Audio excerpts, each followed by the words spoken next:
സാധനങ്ങൾ വാങ്ങാൻ വേണ്ടി ഒരു വ്യക്തി കൈകളിൽ പണവുമായി ഷോപ്പിലേക്ക് പോകുന്നു. ആവശ്യമുള്ള സാധനങ്ങൾ വാങ്ങി കൊണ്ടുവരുന്നു. അങ്ങനെ പോകുന്ന ഒരു വ്യക്തി ആരാധനാപരമായ യാതൊരു പ്രവർത്തനങ്ങളും അവിടെ നടത്തുന്നില്ല എന്നും ഷോപ്പിലുള്ള വ്യക്തിയോട് പ്രാർത്ഥിക്കുന്നില്ല എന്നും തന്റെ വിശപ്പും അതേപോലെയുള്ള മുഷിപ്പും മാറുവാൻ വേണ്ടിയുള്ള ഒരു ആരാധനയോ പ്രാർത്ഥനയോ ആണ് അയാൾ ആ ഷോപ്പിൽ പോയി നടത്തിയത് എന്ന് നമ്മൾ ആരും പറയില്ല. എന്നാൽ വിശപ്പില്ലാതിരിക്കുവാനും പട്ടിണി മാറുവാനും ഉപജീവനം നന്നായി നടന്നു പോകുവാനും വേണ്ടി ഒരു അമ്പലത്തിലേക്ക് പോകുന്ന ഒരു വ്യക്തി, അല്ലെങ്കിൽ ഏതെങ്കിലും ഒരു മഹാന്റെ ഖബറിടത്തിലേക്ക് പോകുന്ന ഒരു വ്യക്തി, അല്ലെങ്കിൽ അല്ലാഹു സുബ്ഹാനഹു വ തആലയോട് കൈകൾ നീട്ടി റഹ്മാനായ റബ്ബേ എനിക്ക് ഉപജീവനം നൽകണമേ, എന്റെ റിസ്ഖ് എനിക്ക് നീ നന്നാക്കി തരണമേ എന്ന് പ്രാർത്ഥിക്കുന്ന ഒരു വ്യക്തി, അവർ പള്ളിയിലേക്ക് പോകുമ്പോഴോ അല്ലെങ്കിൽ ഏതെങ്കിലും മഹാനിന്റെ ജാറത്തിലേക്ക് പോകുകയോ ചെയ്യുന്ന വ്യക്തിയോ, അല്ലെങ്കിൽ ഒരു അമ്പലത്തിന്റെ പ്രതിഷ്ഠയിലേക്ക് ഒരു വിഗ്രഹത്തിന്റെ അടുക്കിലേക്ക് ഇതുപോയി പറയുന്ന ഒരു വ്യക്തി, അവിടെ തനിക്ക് ആവശ്യമായ ഭക്ഷണ സാധനങ്ങൾ ആ അമ്പലത്തിലുണ്ട് അല്ലെങ്കിൽ പള്ളിയിലുണ്ട്, അവിടെ പോയി എടുക്കാം എന്ന ഉദ്ദേശത്തിലല്ല പറയുന്നത്. മറിച്ച് അവിടെ പോയി തങ്ങളുടെ വിഷമങ്ങൾ പറഞ്ഞാൽ നമുക്കറിയാത്ത രൂപത്തിൽ, നമുക്ക് മനസ്സിലാവാത്ത രൂപത്തിൽ നമ്മളുടെ ജീവിതത്തിന്റെ ഉപജീവനം നന്നായി നടന്നു പോകും എന്ന ലക്ഷ്യത്തിലാണ് പോകുന്നത്. അതുകൊണ്ട് തന്നെ ഒരു ഷോപ്പിലേക്ക് ഭക്ഷണത്തിന് വേണ്ടി പോകുന്ന ഒരു വ്യക്തിയുടെ വികാരമല്ല ഒരു അമ്പലത്തിലേക്കോ അതല്ലെങ്കിൽ ഏതെങ്കിലും ഒരു മഹാന്റെ മറമാടപ്പെട്ട ഖബറിലേക്കോ കേന്ദ്രത്തിലേക്കോ പോകുന്നത്, അല്ലെങ്കിൽ അള്ളാഹുവിനോട് പ്രാർത്ഥിക്കുന്നത്. ഇപ്രകാരം കാര്യകാരണ ബന്ധങ്ങൾക്കതീതമായും സാധാരണ വ്യാവഹാരിക തലത്തിൽ നടക്കാത്തതുമായ രൂപത്തിൽ സഹായങ്ങൾ ലഭിക്കാൻ വേണ്ടി ആവശ്യപ്പെടുന്നതിനാണ് പ്രാർത്ഥന എന്ന് പറയുന്നത്.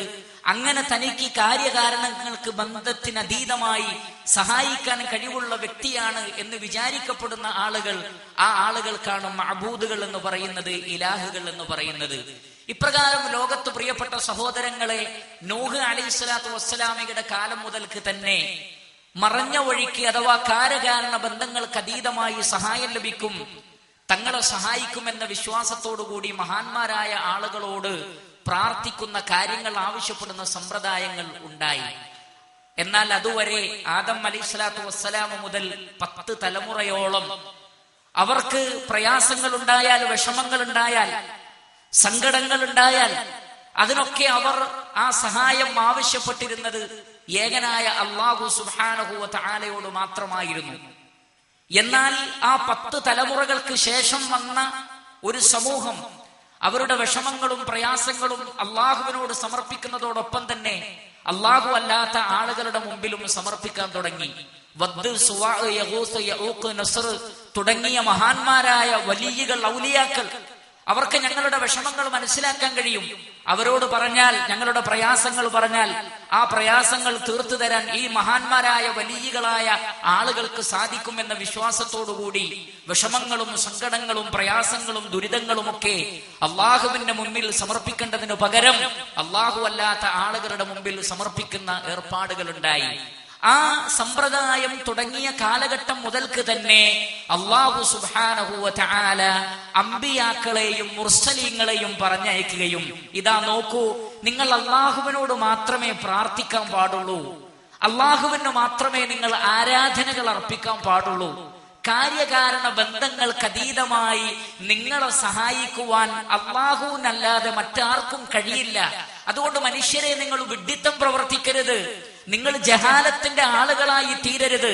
മറിച്ച് നിങ്ങളുടെ പ്രാർത്ഥനകൾ, നിങ്ങളുടെ ആവശ്യങ്ങൾ, നിങ്ങളുടെ ഇസ്തിഗാസ, നിങ്ങളുടെ ഇസ്തിആന, ഇതെല്ലാം നിങ്ങൾ അള്ളാഹുവിനോട് മാത്രമേ നടത്താവൂ എന്ന് പറഞ്ഞുകൊണ്ട് അല്ലാഹു സുബ്ഹാനഹു വ തആല പ്രവാചകന്മാരെ നിയോഗിച്ചു, വേദഗ്രന്ഥങ്ങളും അയച്ചു.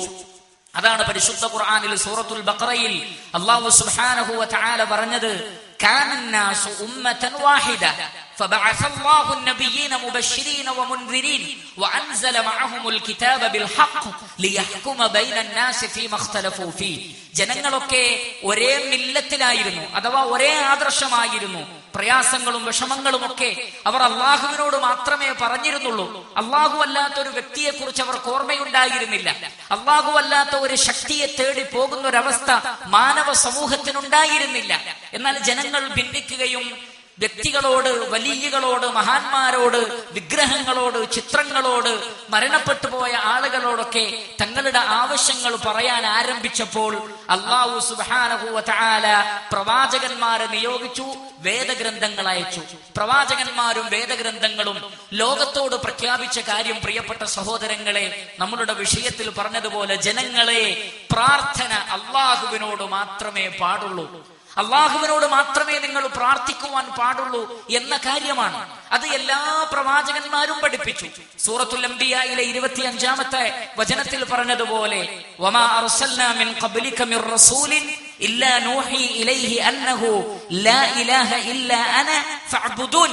എല്ലാ റസൂലുകളും ലോകത്തോട് കടന്നു വന്നിട്ട് പറഞ്ഞു, അള്ളാഹു മാത്രമാണ് മഅബൂദ്, അഥവാ പ്രാർത്ഥിക്കപ്പെടാൻ അർഹൻ, ആരാധിക്കപ്പെടാൻ അർഹൻ അല്ലാഹു സുബ്ഹാനഹു വ തആല മാത്രമാണ്.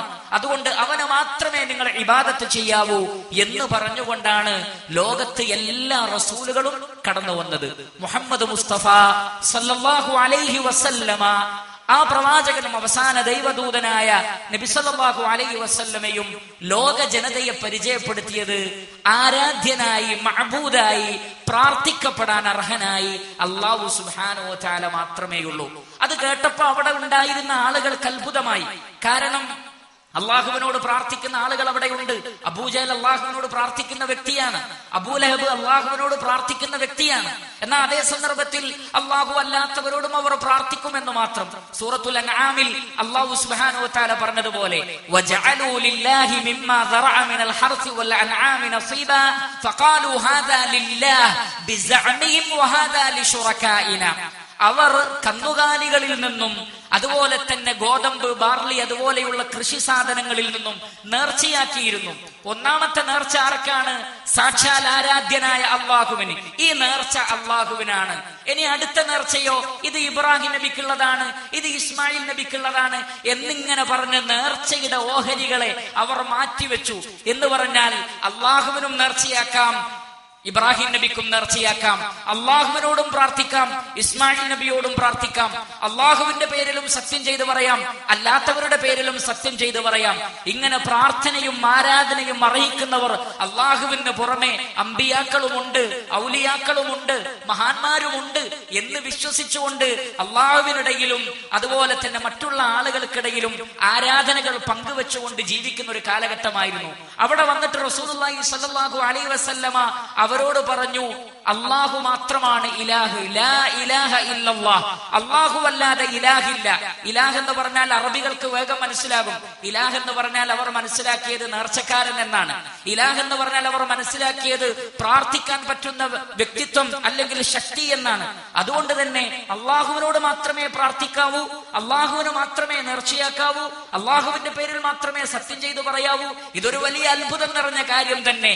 അജഅലൽ ആലിഹത ഇലാഹൻ വാഹിദ ഇന്ന ഹാദാ ലശൈഉൻ ഉജാബ്. പ്രാർത്ഥിക്കപ്പെടാനും ആരാധിക്കപ്പെടാനും ഒരാൾ മാത്രമേ ഉള്ളൂ എന്നാണോ പറയുന്നത്? അത് ഞങ്ങൾ അംഗീകരിക്കൂല. അള്ളാഹുവുമുണ്ട്, അല്ലാത്തവരുമുണ്ട്. ഞങ്ങൾ അള്ളാഹിനോടും പ്രാർത്ഥിക്കും, അല്ലാത്തവരോടും പ്രാർത്ഥിക്കും എന്നായിരുന്നു അവർ പറഞ്ഞിരുന്നത്. പക്ഷേ റസൂലുള്ളാഹി സ്വല്ലല്ലാഹു അലൈഹി വസല്ലമ പറഞ്ഞു, അരുത്, പാടില്ല. അള്ളാഹു മാത്രമാണ് ഇലാഹ്. അള്ളാഹുവിന് പുറമെ ഇലാഹില്ല. അള്ളാഹു അല്ലാത്തവരോട് പ്രാർത്ഥിക്കാൻ പാടില്ല. അള്ളാഹു അല്ലാത്ത ആളുകൾക്ക് നേർച്ച വഴിപാടുകൾ അർപ്പിക്കാൻ പാടില്ല. അള്ളാഹുവിന്റെ റസൂൽ സല്ലല്ലാഹു അലൈഹി വസല്ലമ പ്രഖ്യാപിച്ചു ലോക ജനതയോട്, ഖുൽ, നബിയെ പറയണം, ഇന്നമാ അദ്ഉ റബ്ബി, ഞാൻ എന്റെ റബ്ബിനോട് മാത്രമേ പ്രാർത്ഥിക്കുകയുള്ളൂ, വലാ ഉശ്രികു ബിഹി അഹദ, അവനിൽ ഞാൻ ആരെയും പങ്കു ചേർക്കുകയില്ല. ഇത് റസൂലുള്ളാഹി സ്വല്ലല്ലാഹു അലൈഹി വസല്ലമ ലോക സമൂഹത്തെ പഠിപ്പിച്ച, അവർക്ക് പരിചയമില്ലാതിരുന്ന ഇസ്ലാമിന്റെ സങ്കുചിതമായ ഒരു വീക്ഷണമായിരുന്നില്ല. മറിച്ച് ലാ ഇലാഹ ഇല്ലല്ലാഹ് എന്നത് ഏറ്റവും ശരിയായ തത്വമാണത്. വേറെയും ഇലാഹുകളുണ്ട്, പക്ഷെ ഞാൻ പരിചയപ്പെടുത്തിയ ഇലാഹിനെ മാത്രമേ നിങ്ങൾ ആരാധിക്കാവൂ എന്ന് പറഞ്ഞുകൊണ്ട് ഒരു വിപ്ലവം നടത്തുകയായിരുന്നില്ല റസൂലുള്ളാഹി സ്വല്ലല്ലാഹു അലൈഹി വസല്ലമ. മറിച്ച് ലാ മഅബൂദ ബിഹഖ്ഖിൻ ഇല്ലല്ലാഹ്, ന്യായപ്രകാരം പ്രാർത്ഥിക്കപ്പെടാൻ അല്ലാഹു അല്ലാതെ വേറെ ഒരാളില്ല. എന്തുകൊണ്ട്? അല്ലാഹു സുബ്ഹാനഹു വ തആലക്ക് മാത്രമേ പ്രാർത്ഥനക്ക് ഉത്തരം നൽകാൻ കഴിയുള്ളൂ. പ്രാർത്ഥന കേൾക്കാനും പ്രാർത്ഥനക്ക് ഉത്തരം നൽകാനും ആർക്ക് മാത്രമേ കഴിയൂ? അല്ലാഹു സുബ്ഹാനഹു വ തആലക്ക് മാത്രമേ കഴിയുകയുള്ളൂ. കാരണം നമ്മൾ നേരത്തെ പറഞ്ഞു, പ്രാർത്ഥന എന്ന് പറഞ്ഞാൽ കാര്യകാരണ ബന്ധങ്ങൾക്ക് അതീതമായി ഒരു കാര്യം ചെയ്തു തരാൻ വേണ്ടിയുള്ള അപേക്ഷയാണ്.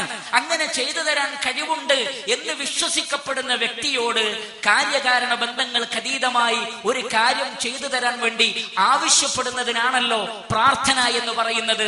അറിയുക, സൃഷ്ടികൾക്കാർക്കും തന്നെ അങ്ങനെയുള്ള ഒരു കഴിവ് അല്ലാഹു സുബ്ഹാനഹു വ തആല നൽകിയിട്ടില്ല. അതുകൊണ്ടാണ് റഹ്മാനായ റബ്ബ് പറഞ്ഞത്, വല്ലദീന തദ്ഊന മിൻ ദൂനിഹി മാ യംലികൂന മിൻ ഖിത്മീർ. അല്ലാഹുവിന് പുറമെ നിങ്ങൾ ആരോടാണോ പ്രാർത്ഥിക്കുന്നത്, ഒരു ഈത്തപ്പഴ കുരുവിന്റെ പാട പോലും അന്യായമായി നിങ്ങൾക്ക് ഉടമപ്പെടുത്തി തരാൻ അവർക്ക് കഴിയില്ല. ഇൻ തദ്ഊഹും ലാ യസ്മഉ ദുആഅക്കും വലൗ സമിഉ മസ്തജാബു ലക്കും വയൗമൽ ഖിയാമത്തി യക്ഫുറൂന ബിശിർക്കിക്കും.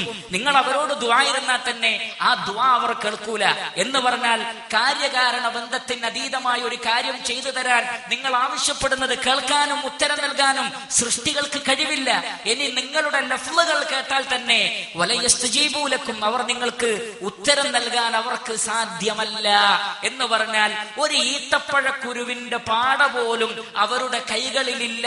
അതുകൊണ്ടാണ് നിങ്ങൾ അവരോട് ചോദിച്ചിട്ട് കാര്യമില്ല എന്ന് അല്ലാഹു സുബ്ഹാനഹു വ തആല പറയുന്നത്.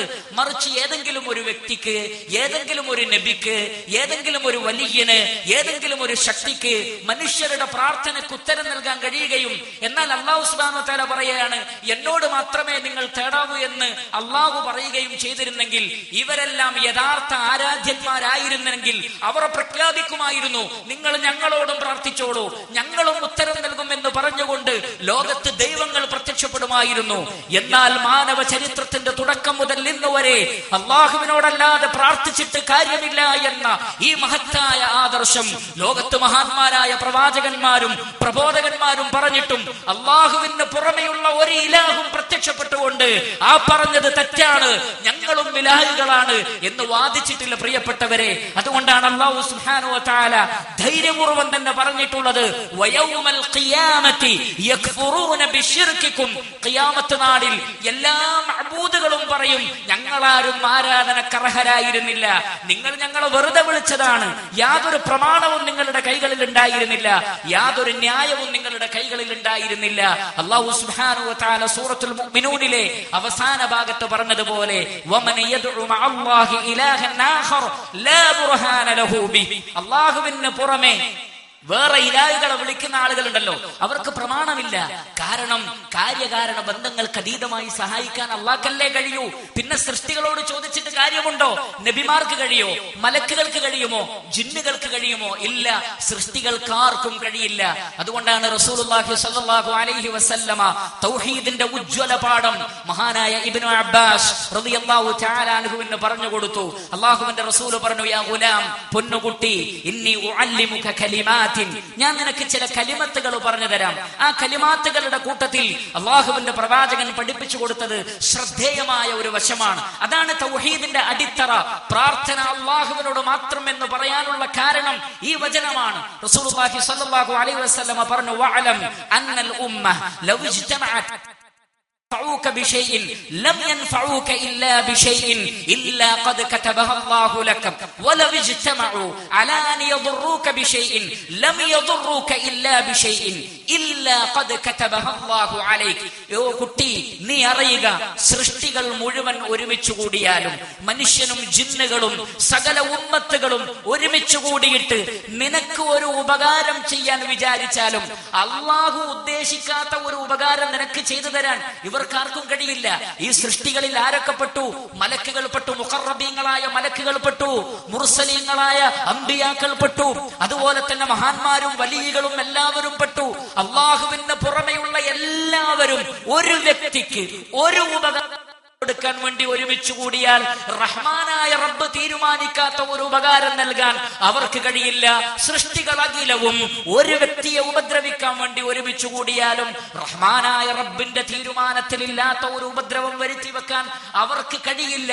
എന്നിരിക്കെ നിന്റെ വിഷമങ്ങളും സങ്കടങ്ങളും എല്ലാറ്റിന്റെയും മലക്കൂത്ത് ആരുടെ കൈകളിലാണോ ആ റഹ്മാനായ റബ്ബിനോട് പറഞ്ഞിട്ടേ കാര്യമുള്ളൂ.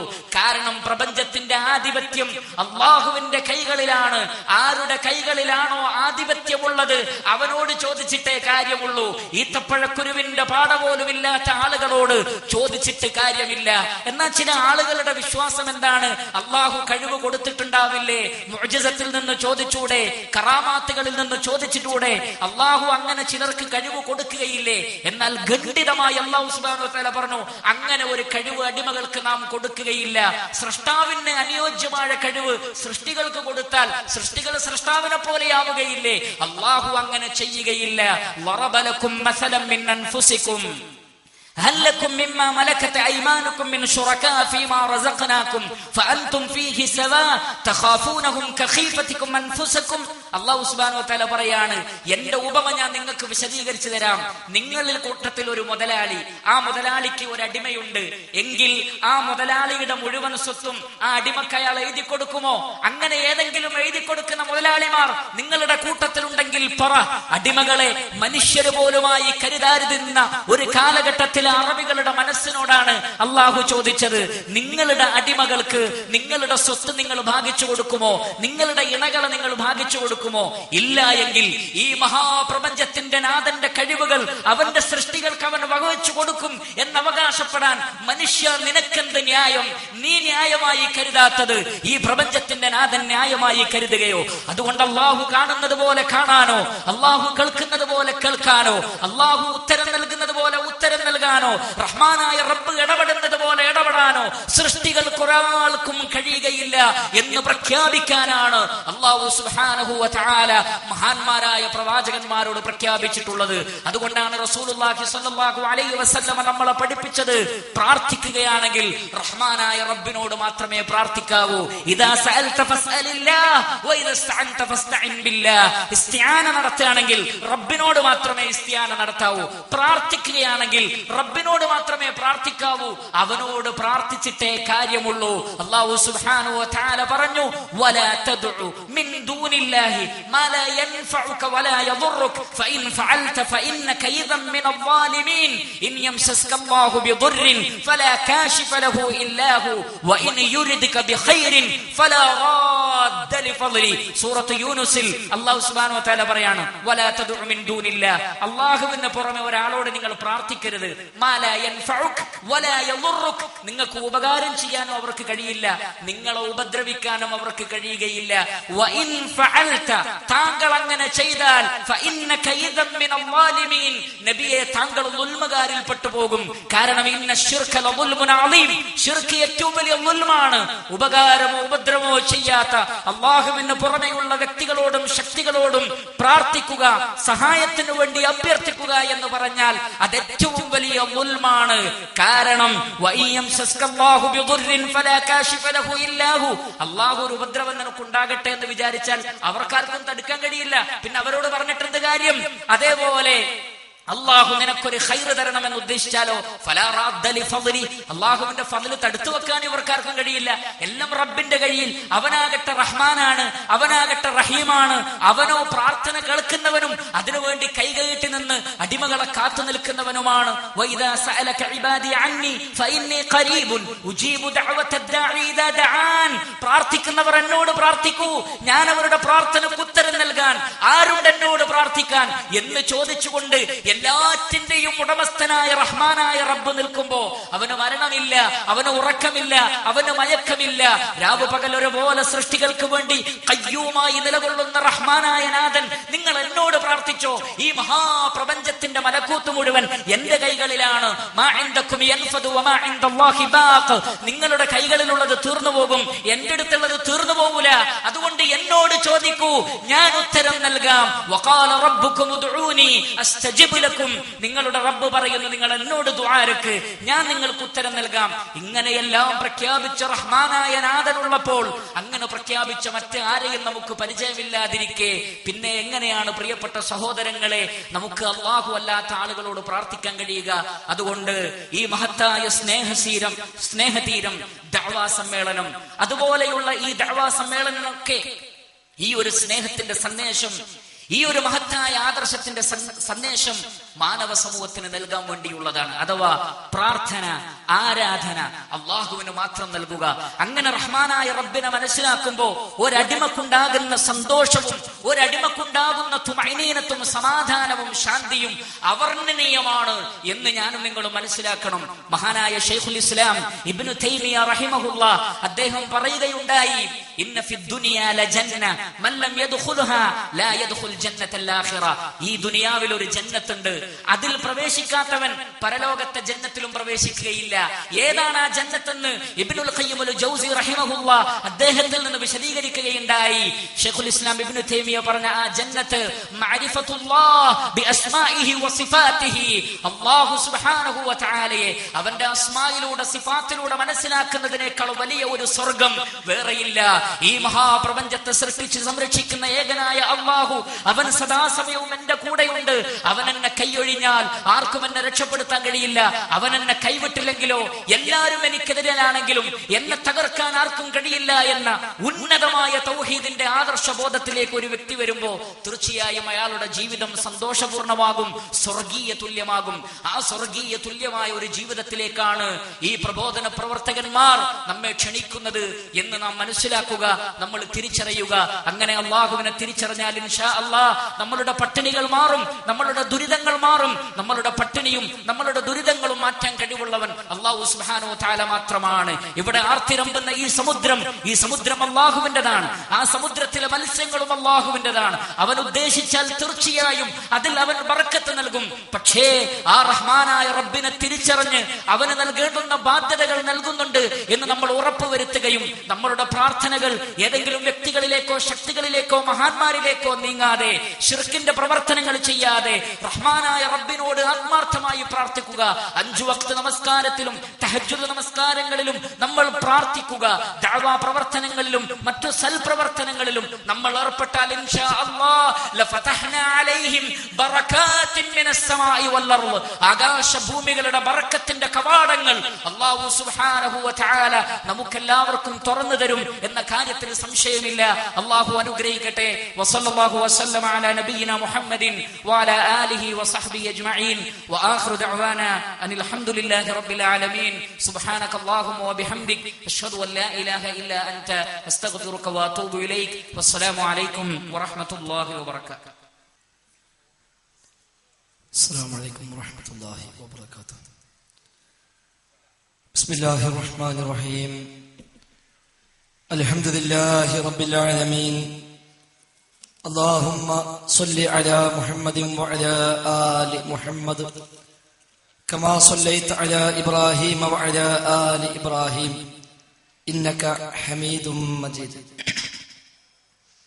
اللهم بارك على محمد وعلى آل محمد كما باركت على إبراهيم وعلى آل إبراهيم إنك حميد مجيد.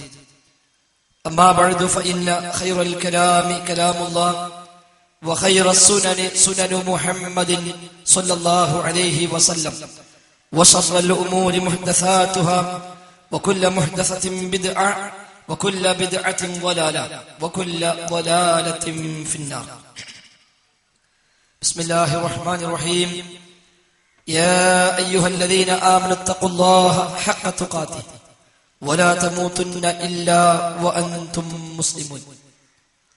ബഹുമാന്യരായ പണ്ഡിതന്മാരെ, സഹോദരങ്ങളെ, റഹ്മാനായ റബ്ബ് സുബ്ഹാനഹു വ തആലയുടെ നിയമ നിർദ്ദേശങ്ങൾ കഴിവിന്റെ പരമാവധി ജീവിതത്തിൽ പാലിക്കുവാൻ ശ്രമിക്കണമെന്ന് ഒരിക്കൽ കൂടെ ആവർത്തിച്ച് ഓർമ്മിപ്പിക്കുകയാണ് അല്ലാഹു സുബ്ഹാനഹു വ തആല. ജീവിതാവസാനം വരെ തൗഹീദിൽ അടിയുറച്ചു നിന്ന് ശിർക്കിന്റെ നേരിയ ഒരു അംശം പോലും ജീവിതത്തിൽ കടന്നു വരാതെ സൂക്ഷിച്ച് മുത്തഖീങ്ങളായി ജീവിക്കുവാനും ഈമാനോട് കൂടി മരിക്കുവാനുമുള്ള തൗഫീഖ് നമുക്കും കുടുംബത്തിനും പ്രദാനം ചെയ്യുമാറാവട്ടെ. വിശുദ്ധ ഖുർആൻ എന്ന മഹാത്ഭുതവുമായി ബന്ധപ്പെട്ട ഏതാനും ചില വിശദീകരണങ്ങളാണ് ഇൻഷാ അല്ലാഹ് ചുരുങ്ങിയ സമയത്തിനുള്ളിൽ ഉദ്ദേശിക്കുന്നത്. അല്ലാഹു സ്വീകരിക്കുമാറാവട്ടെ. വിശുദ്ധ ഖുർആനെ കുറിച്ച് ഖുർആൻ തന്നെ പരിചയപ്പെടുത്തിയത് ഖുർആനൻ അജബ എന്നാണല്ലോ. ഖുൽ ഊഹിയ ഇലയ്യ അന്നഹു ഇസ്തമഅ നഫറുൻ മിനൽ ജിന്ന് ഫഖാലൂ ഇന്നാ സമഅനാ ഖുർആനൻ അജബ. നിശ്ചയമായും ഈ ഖുർആൻ അജബായ അത്ഭുതകരമായ ഗ്രന്ഥമാണ് എന്ന് വിശുദ്ധ ഖുർആൻ ഒന്നിലേറെ സ്ഥലങ്ങളിൽ വ്യത്യസ്തങ്ങളായ പദപ്രയോഗങ്ങളിൽ പരിചയപ്പെടുത്തുന്നുണ്ട്. ഏതൊക്കെ അർത്ഥത്തിലാണ് വിശുദ്ധ ഖുർആൻ അത്ഭുതമായി മാറുന്നത്? ഒറ്റവാക്കിൽ പറഞ്ഞാൽ എല്ലാ അർത്ഥത്തിലും ഖുർആൻ അത്ഭുതം തന്നെയാണ്. അതിന്റെ പാരായണ ശൈലി മുതൽ, അതിന്റെ ആശയ സമ്പന്നത മുതൽ, വാചകങ്ങളുടെ ഘടന മുതൽ, അതിന്റെ ഉദാഹരണങ്ങളും ഉപമകളും വിഷയങ്ങളുടെ പ്രതിപാദന ശൈലിയും അതിന്റെ അധ്യായങ്ങളുടെ തർത്തീബും ക്രമീകരണവും അടക്കം വിശുദ്ധ ഖുർആനുമായി ബന്ധപ്പെട്ട ഏതേതും പരാമർശം പരിശോധിച്ചാലും ആ ഖുർആനിന്റെ താക്കീതുകളും ആ ഖുർആനിന്റെ സന്തോഷ വാർത്തകളും ആ ഖുർആനിന്റെ വാഗ്ദാനങ്ങളും അടക്കം ഖുർആനുമായി ബന്ധപ്പെട്ട ഓരോന്നിലേക്കും ഇറങ്ങിത്തിരിച്ച് ആലോചിക്കുമ്പോൾ യഥാർത്ഥത്തിൽ ഖുർആൻ അജബായ അത്ഭുതകരമായ ഒരു പാരായണ ഗ്രന്ഥമാണ് എന്ന് കൃത്യമായും ബോധ്യപ്പെടുമെന്ന കാര്യത്തിൽ സംശയമില്ല. അതുകൊണ്ട് തന്നെയാണ് വിശുദ്ധ ഖുർആനിന്റെ വെല്ലുവിളി. വ്യത്യസ്തങ്ങളായ ശൈലികളിൽ ഖുർആൻ ആ വെല്ലുവിളി ആവർത്തിക്കുന്നു. ഈ ഗ്രന്ഥം ദൈവികമല്ല എന്ന് അഭിപ്രായമുള്ള ആര് ലോകത്ത് ഏതു കാലത്തുണ്ടെങ്കിലും ഇത് വ്യാജമായി ആരെല്ലാമോ കെട്ടിക്കൂട്ടി ഉണ്ടാക്കി ദൈവിക ഗ്രന്ഥമാണ് എന്ന് വ്യാജമായ അവകാശവാദവുമായി രംഗത്തുന്നതാണ് എന്ന് ആരൊക്കെ അവകാശപ്പെട്ടാലും ശരി, അങ്ങനെ അഭിപ്രായങ്ങൾ ആരൊക്കെയുണ്ടെങ്കിലും 1400 കൊല്ലമായി വിശുദ്ധ ഖുർആന്റെ വെല്ലുവിളി നിലനിൽക്കുകയാണ് അത്തരം ആളുകളോട്. അതെ, നിങ്ങൾക്ക് സംശയമുണ്ടെങ്കിൽ നിങ്ങൾ കൊണ്ടുവരൂ സമാനമായ ഗ്രന്ഥം. വേണ്ട അധ്യായങ്ങൾ, വേണ്ട വചനങ്ങളെങ്കിലും സമാനമായത് കൊണ്ടുവരുമെന്ന് വിശുദ്ധ ഖുർആൻ ആവർത്തിച്ച് വ്യക്തമാക്കുന്നു. ഖുർആൻ പറഞ്ഞു,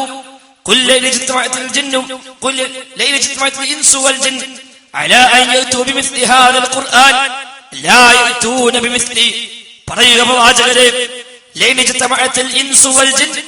മനുഷ്യരും ജിന്നുകളും ഒരുമിച്ച് കൂടിയാലും ശരി, എന്തിന്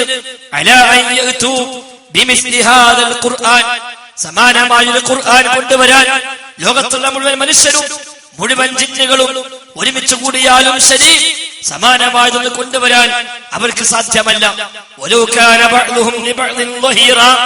ആ ജിന്നുകളും ഇൻസുകളും പരസ്പരം സഹായിച്ചാലും ശരി, മനുഷ്യൻ ജിന്നിനെ സഹായിച്ചു, ജിന്ന് മനുഷ്യനെ സഹായിച്ചു, അങ്ങനെ പരസ്പരം സഹായിച്ചു അവര് പരസ്പരം സഹായികളായി വർത്തിച്ചാലും ശരി സമാനമായ ഒന്ന് കൊണ്ടുവരാൻ അവർക്ക് സാധ്യമല്ല എന്ന് സൂറത്ത് ഇസ്രാഈലിന്റെ 88-ാമത്തെ വചനത്തിൽ അല്ലാഹു തആല വെല്ലുവിളിയായി തന്നെ പ്രഖ്യാപിക്കുകയാണ്. സമാനമായ ഒരു ഗ്രന്ഥം, എല്ലാ അർത്ഥത്തിലും ഖുർആനോട് കിടപിടിക്കുന്ന ഒരു ഗ്രന്ഥം കൊണ്ടുവരാൻ ലോകത്തെ മുഴുവൻ മനുഷ്യരും മുഴുവൻ ജിന്നുകളും ഒരുമിച്ച് കൂടി പരസ്പരം ചെയ്യാൻ കഴിയുന്ന മുഴുവൻ സഹായങ്ങളും അങ്ങോട്ടും ഇങ്ങോട്ടും ചെയ്തു കൊടുത്തിട്ട് ഒന്നിച്ചൊരു മുന്നണിയായി സമാനമായതൊന്ന് കൊണ്ടുവരാൻ വേണ്ടി തീരുമാനിച്ചിറങ്ങി പുറപ്പെട്ടാലും ശരി അവർക്കൊരിക്കലും സാധ്യമല്ല എന്ന് ഖുർആൻ പറഞ്ഞു. ഒരു പടി കൂടി കടന്നുകൊണ്ട് വിശുദ്ധ ഖുർആൻ ചോദിച്ചു, അവർ പറയുന്നുവോ ഇത് വ്യാജമായി ഉണ്ടാക്കിയതാണ് എന്ന്? ഈ പ്രവാചകൻ സല്ലല്ലാഹു അലൈഹി വസല്ലമ റഹ്മാനായ റബ്ബിന്റെ പേരിൽ വ്യാജമായി ഉണ്ടാക്കിയതാണ് ഖുർആൻ എന്ന് അവർക്ക് അഭിപ്രായമുണ്ടോ? എങ്കിൽ ഖുൽ, പറയൂ പ്രവാചകരെ, ഫഅ്തു ബിഅശ്രി സുവരിൻ മിസ്ലിഹി മുഫ്തറയാ, സമാനമായ 10 അധ്യായങ്ങൾ ഖുർആൻ മുഴുവൻ വേണ്ട, ഒരു 10 അധ്യായങ്ങൾ 10 സൂറത്തുകളെങ്കിലും ഇതുപോലെ അവരും ഉണ്ടാക്കി കൊണ്ടുവരട്ടെ എന്ന് പറയൂ പ്രവാചകരെ. സാഹിത്യത്തിന്റെ അങ്ങേയറ്റത്തെ അതിന്റെ അത്യുന്നതിലെത്തിയ ജനവിഭാഗമാണ് ഖുർആൻ ഈ കാലത്തെ അറബികളെന്ന് ചരിത്രത്തിൽ നമുക്ക് കാണാൻ സാധിക്കുന്നു. ഇന്നും അറേബ്യൻ സാഹിത്യം പരിശോധിക്കുമ്പോൾ അറബി സാഹിത്യങ്ങളിൽ, അറബി കവിതകളിൽ ഇന്നും ഏറ്റവും ഉന്നതമായി നിൽക്കുന്നത് ആ കവിതയുടെ ശൈലികളിൽ, ആ കവിതയുടെ സൗന്ദര്യങ്ങളിൽ ഇന്നും ഒരു ഉദാഹരണമായി എടുത്തു പറയാനുള്ളത് ജാഹിലിയ്യ കാലഘട്ടത്തിലെ കവികളുടെ കവിതകളാണെങ്കിൽ, ജാഹിലിയ്യ കാലഘട്ടത്തിലെ സാഹിത്യകാരന്മാരുടെ സാഹിത്യങ്ങളാണെങ്കിൽ, ആ സാഹിത്യകാരന്മാരും ആ കവികളും നിറഞ്ഞിരുന്ന ആ കാലഘട്ടത്തിലാണ് അല്ലാഹു തആല അവന്റെ പ്രവാചകരോട് ആവശ്യപ്പെട്ടത്, പറയൂ പ്രവാചകരെ, ഇത് പ്രവാചകന്റെ വക ഉണ്ടാക്കിയതാണ് എന്ന് നിങ്ങൾക്ക് അഭിപ്രായമുണ്ടെങ്കിൽ, അക്ഷരജ്ഞാനമില്ലാത്ത, എഴുതാനറിയാത്ത, വായിക്കാനറിയാത്ത, കഴിഞ്ഞകാല ചരിത്രങ്ങൾ പഠിച്ചിട്ടില്ലാത്ത, വരും കാലങ്ങളെ കുറിച്ചുള്ള കാഴ്ചപ്പാടില്ലാത്ത, സാഹിത്യപരമായി ശാസ്ത്രീയമായി മുന്നേറിയിട്ടില്ലാത്ത, ഉമ്മിയായ, നിരക്ഷരനായ ഈ ഒരു മനുഷ്യൻ ഇത് സ്വന്തമായി ഉണ്ടാക്കിയെന്നാണ് നിങ്ങളുടെ അഭിപ്രായമെങ്കിൽ, എല്ലാ സാഹിത്യകാരന്മാരും ഉണ്ടല്ലോ, എല്ലാ കവികളും ഉണ്ടല്ലോ, അറബി ഭാഷയുടെ അങ്ങേയറ്റത്തെ അപ്പോസ്തലന്മാരായ ആളുകളുണ്ടല്ലോ, ശരി, എല്ലാവരും കൂടെ കൂടിയിട്ട് സമാനമായ ഒരു ഗ്രന്ഥം ഇനി വേണ്ട, ഒരു 10 അധ്യായമെങ്കിലും നിങ്ങൾ കൊണ്ടുവരൂ എന്ന് മാത്രമല്ല, നിങ്ങൾക്ക് സാധിക്കുന്ന ആരെല്ലാം ഉണ്ടോ അവരെയെല്ലാം കൂട്ടിന് നിങ്ങൾ വിളിച്ചുകൊള്ളുക, ആരെയും ഒപ്പം ചേർത്ത് കൊള്ളുക, ഒന്നിച്ച് കൂടി നിങ്ങൾ എല്ലാവരും കൂടെ ഒരു കൂട്ടുമുന്നണിയായി ഒരു ഖുർആന് പകരം വെക്കാൻ, ഒരു ബദലെന്ന് കൊണ്ടുവരാൻ കഴിയുമോ എന്ന പരിശ്രമം നിങ്ങൾ ശ്രമിച്ചു നോക്കുക എന്ന വെല്ലുവിളി 14 മുമ്പ് അവതരിച്ചുവെങ്കിലും ഇന്നും അത് അങ്ങനെ തന്നെ വിശുദ്ധ ഖുർആനിലുണ്ട്. ഖുർആൻ പാരായണം ചെയ്യുന്ന എല്ലാവരും അത് വായിച്ചുകൊണ്ടിരിക്കുന്നു, അത് മനസ്സിലാക്കിക്കൊണ്ടിരിക്കുന്നു.